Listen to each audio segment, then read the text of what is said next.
പടിഞ്ഞാറൻ കാലവർഷം കേരളത്തിലെത്തിയെന്ന് കാലാവസ്ഥാ കേന്ദ്രം. 3 ദിവസം വൈകിയാണ് ഇത്തവണ കാലവർഷം എത്തിയത്. ഇത്തവണ മഴ പതിവിലും കുറയുമെന്നാണ് മുന്നറിയിപ്പ്. ഇന്ന് 6 ജില്ലകളിൽ ഓറഞ്ച് അലർട്ട് പ്രഖ്യാപിച്ചിരുന്നു. തിരുവനന്തപുരം മുതൽ തൃശൂർ വരെ ശക്തമായ മഴ പെയ്യുമെന്നാണ് മുന്നറിയിപ്പ്. ഇന്നലെ രാത്രി മുതൽ കോട്ടയം, ആലപ്പുഴ ജില്ലകൾ കനത്ത മഴയുടെ പിടിയിലാണ്. നാളെ വടക്കൻ ജില്ലകളിൽ ഓറഞ്ച് അലർട്ടും തെക്കൻ ജില്ലകളിൽ യെല്ലോ അലർട്ടും പ്രഖ്യാപിച്ചിട്ടുണ്ട്. മഴയ്ക്കൊപ്പം ശക്തമായ കാറ്റിനും സാധ്യതയുണ്ട്. കേരളത്തിൽ കാലവർഷം എത്തുന്നതോടൊപ്പം തെക്കു പടിഞ്ഞാറൻ, തെക്കു കിഴക്കൻ അറബിക്കടലിന്റെ കൂടുതൽ ഭാഗങ്ങൾ, ലക്ഷദ്വീപ്, തമിഴ്നാട് എന്നിവിടങ്ങളിലെ ചില പ്രദേശങ്ങളിലും, ബംഗാൾ ഉൾക്കടലിന്റെ വിവിധ ഭാഗങ്ങൾ, തെക്കുകിഴക്കൻ ബംഗാൾ ഉൾക്കടലിന്റെ ബാക്കി ഭാഗങ്ങൾ, വടക്കുകിഴക്കൻ, മധ്യകിഴക്കൻ, മധ്യപടിഞ്ഞാറൻ, തെക്കു പടിഞ്ഞാറൻ ഭാഗങ്ങൾ എന്നിവിടങ്ങളിലും കാലവർഷം വ്യാപിക്കാനാണ് സാധ്യത. തെക്കൻ കേരള തീരത്തോട് ചേർന്ന് തെക്കുകിഴക്കൻ അറബിക്കടലിന് മുകളിൽ ചക്രവാത ചുഴിയും നിലനിൽക്കുന്നുണ്ട്. ജൂൺ 8 വരെ കേരളത്തിലും മാഹിയിലും ഒറ്റപ്പെട്ട സ്ഥലങ്ങളിൽ അതിശക്തമായ മഴ ലഭിക്കാൻ സാധ്യതയുണ്ട്. ജൂൺ 6 വരെ ഇടിമിന്നലോടും മണിക്കൂറിൽ 40 മുതൽ 50 കിലോമീറ്റർ വരെ വേഗതയുള്ള ശക്തമായ കാറ്റോടുകൂടി വ്യാപകമായ മഴയ്ക്ക് സാധ്യതയുണ്ടെന്നും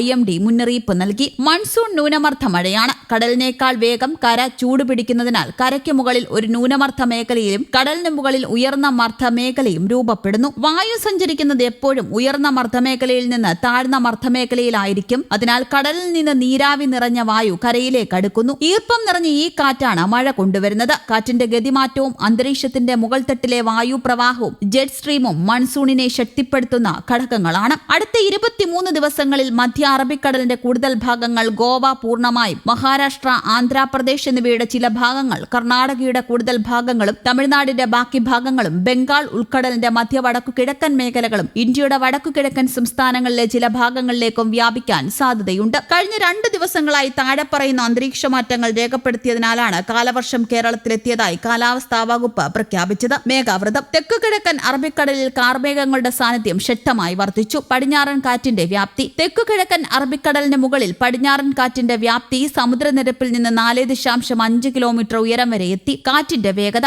അന്തരീക്ഷത്തിന്റെ താഴ്ന്ന തട്ടുകളിൽ പടിഞ്ഞാറൻ കാറ്റിന്റെ വേഗത ഏകദേശം 20 മുതൽ 25 നോട്ട്സ് വരെയായി ഉയർന്നു. മഴയുടെ ലഭ്യത. കഴിഞ്ഞ 2 ദിവസമായി കേരളത്തിൽ ഉടനീളം വ്യാപകമായ മഴയും ചിലയിടങ്ങളിൽ ഒറ്റപ്പെട്ട ശക്തമായ മഴയും രേഖപ്പെടുത്തി. സംസ്ഥാനത്ത് കനത്ത മഴയ്ക്ക് സാധ്യതയുള്ള 8 ജില്ലകളിൽ കേന്ദ്ര കാലാവസ്ഥാ വകുപ്പ് ഓറഞ്ച് അലർട്ട് പ്രഖ്യാപിച്ചിട്ടുണ്ട്. തിരുവനന്തപുരം, കൊല്ലം, പത്തനംതിട്ട, ആലപ്പുഴ, കോട്ടയം, ഇടുക്കി, എറണാകുളം, തൃശൂർ ജില്ലകളിലാണ് ഓറഞ്ച് അലർട്ട്. ഒറ്റപ്പെട്ട ഇടങ്ങളിൽ അതിശക്തമായ മഴയ്ക്കുള്ള സാധ്യതയാണ് പ്രവചിച്ചിരിക്കുന്നത്. മണിക്കൂറിൽ 40 മുതൽ 50 കിലോമീറ്റർ വരെ വേഗതയിൽ ശക്തമായ കാറ്റിനും സാധ്യതയുണ്ടെന്ന് കാലാവസ്ഥാ വകുപ്പ് അറിയിച്ചു. അതിനിടെ മഴ കനക്കുമെന്ന സൂചനയുള്ളതിനാൽ കേരള തീരത്ത് മത്സ്യബന്ധനത്തിനുള്ള കർശന വിലക്ക് തുടരുകയാണ്. കടൽ അതീവ പ്രക്ഷുബ്ധമാകാൻ സാധ്യതയുള്ളതിനാൽ മത്സ്യത്തൊഴിലാളികൾ യാതൊരു കാരണവശാലും കടലിൽ പോകരുത് എന്ന നിർദ്ദേശമുണ്ട്. തുടർച്ചയായ മഴ മലയോര മേഖലകളെ വീണ്ടും ഭീതിയിലാഴ്ത്തുകയാണ്. മുൻവർഷങ്ങളിലെ ദുരന്തങ്ങളുടെ പശ്ചാത്തലത്തിൽ സംസ്ഥാന ദുരന്ത നിവാരണ അതോറിറ്റി അതീവ ജാഗ്രതാ നിർദ്ദേശങ്ങളാണ് പുറപ്പെടുവിപ്പിച്ചിരിക്കുന്നത്. ഉരുൾപൊട്ടൽ, മണ്ണിടിച്ചിൽ, മലവെള്ളപ്പാച്ചിൽ സാധ്യതയുള്ള പ്രദേശങ്ങളിൽ താമസിക്കുന്നവർ അധികൃതരുടെ നിർദ്ദേശാനുസരണം